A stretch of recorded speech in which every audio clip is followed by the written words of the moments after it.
Hello all, welcome to the health world. ఈరోజు మనం ఇన్సులిన్కి మరియు మనిషి మేధస్సుకి గల సంబంధం గురించి తెలుసుకుందాం.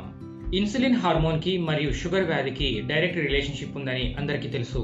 కానీ మనిషి మేధస్సుకి, కాగ్నిటివ్ థింకింగ్కి, మెమరీ పవర్కి, ఈ నాడీ మండల వ్యవస్థకి ఇన్సులిన్కి సంబంధం ఉందని తెలుసా?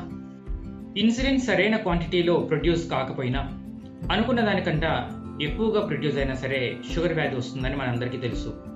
ఇప్పుడు రెండవ కేసు గురించి ఆలోచిద్దాం.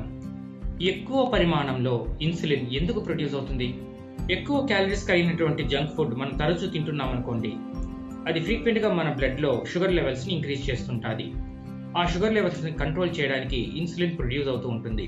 ఓవర్ టైం పీరియడ్ ఏమవుతుందంటే మన బాడీ ఇన్సులిన్కి రెస్పాండ్ కాదు, దాన్ని ఇన్సులిన్ రెసిస్టెన్స్ అంటుంటారు. మన బాడీలో ఇన్సులిన్ రెసిస్టెన్స్ ఎక్కువ అయ్యే కొద్దీ ఇన్సులిన్ ప్రొడక్షన్ కూడా ఎక్కువ అవుతుంది. మన బ్రెయిన్ ఫోర్స్ఫుల్గా ఇన్సులిన్ని ప్రొడ్యూస్ చేస్తుంది.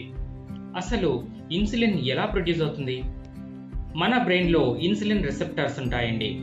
మన బ్లడ్లో గ్లూకోజ్ స్థాయి పెరిగినప్పుడు ఈ ఇన్సులిన్ రిసెప్టార్స్ యాక్టివేట్ అవుతాయి. యాక్టివేట్ అయ్యి అవి సిగ్నల్ పంపిస్తాయి ప్యాంక్రియాస్ గ్రంథికి. ప్యాంక్రియాస్ ఇన్సులిన్ ఉత్పత్తి చేస్తుంది. ఈ ఇన్సులిన్ రెసెప్టార్స్, బ్రెయిన్లో ఉన్నటువంటి ఇన్సులిన్ రెసెప్టార్స్ ఈ ఇన్సులిన్ ప్రొడ్యూస్ చేయడం కోసమే కాదండి, వాటి మెయిన్ వర్క్ ఏంటంటే మెమరీ ఫంక్షన్, జ్ఞాపక శక్తిని ఇంప్రూవ్ చేయడంలో, క్రియేటివ్ థింకింగ్ని ఇంప్రూవ్ చేయడంలో, తర్వాత ఈ నాడీ మండల పర్యవేక్షణ, ఇవన్నీ కూడా ఆ ఇన్సులిన్ రెసెప్టార్స్ చేస్తూ ఉంటాయి మన బ్రెయిన్లో. ఎప్పుడైతే ఇన్సులిన్ ప్రొడక్షన్ అధికంగా అవసరం పడుతుందో ఈ మెయిన్ వర్క్ని ఈ బ్రెయిన్లో ఉన్నటువంటి ఇన్సులిన్ రిసెప్టార్స్ వదిలేసి ఈ ఇన్సులిన్ ప్రొడక్షన్ సిగ్నల్స్ పంపించడంలో నిమగ్నం అయిపోతాయి. అప్పుడు మనిషి మేధస్సు రోజు రోజుకి సన్నగిల్లుతుంది. ఈ ఇన్సులిన్ రెసిస్టెన్స్ బ్రెయిన్లో ఉన్నటువంటి కాగ్నిటివ్ థింకింగ్కి, క్రియేటివ్ థింకింగ్ ఏరియాస్ని డైరెక్ట్గానే అఫెక్ట్ చేస్తుంది. అంతేకాదు, ఈ మెటబాలిజం ప్రక్రియ ద్వారా ఉత్పన్నమైనటువంటి వేస్ట్ ఏదైతే ఉందో దాన్ని క్లీనింగ్ ప్రాసెస్లో కూడా బ్రెయిన్ నిమగ్నం అవ్వాల్సి ఉంటుంది ఈ ఇంటర్మీడియట్ ఈటింగ్ వల్ల అండ్ ఇన్సులిన్ రెసిస్టెన్స్ వల్ల. మనం ఏదైనా తరచుగా ఆహారం తిన్న వెంటనే మన బ్లడ్లో ఇన్సులిన్ స్థాయి అనేది పెరుగుతుంది. సో అప్పుడు మన బ్రెయిన్ ఇన్సులిన్ రిసెప్టార్స్ వర్క్ చేస్తాయి. కానీ దానికి ఈ మెమరీ డిక్లైన్కి సంబంధం లేదండి. ఎస్పెషల్లీ ఇన్సులిన్ రెసిస్టెన్స్ కేసులో మాత్రమే ఇలా జరుగుతుంది.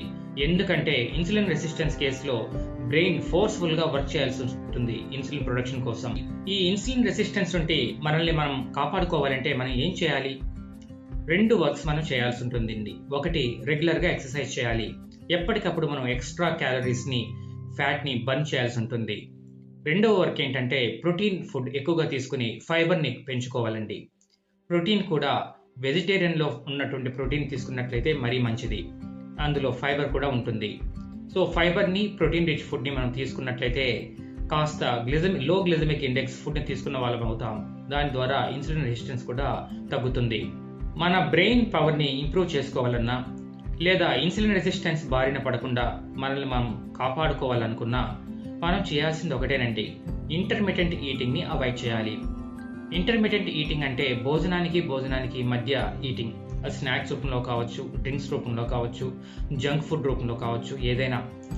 అప్పుడు అవాయిడ్ చేసినప్పుడు ఫ్రీక్వెంట్గా మన స్టమక్లో ఫుడ్ పడడం అనేది ఆగుతుంది. ఫ్రీక్వెంట్గా బ్లడ్లో షుగర్ లెవెల్స్ పెరగడం అనేవి ఆగుతాయి. అప్పుడు ఇన్సులిన్ ప్రొడక్షన్ అవుతుంది, బ్రెయిన్ ఎఫెక్టివ్గా కూడా వర్క్ చేస్తుంది. ఈ కంటెంట్ మీకు నచ్చినట్లయితే మన ఛానల్ని సబ్స్క్రైబ్ చేసుకుని 10 మందికి షేర్ చేయండి. Thank you.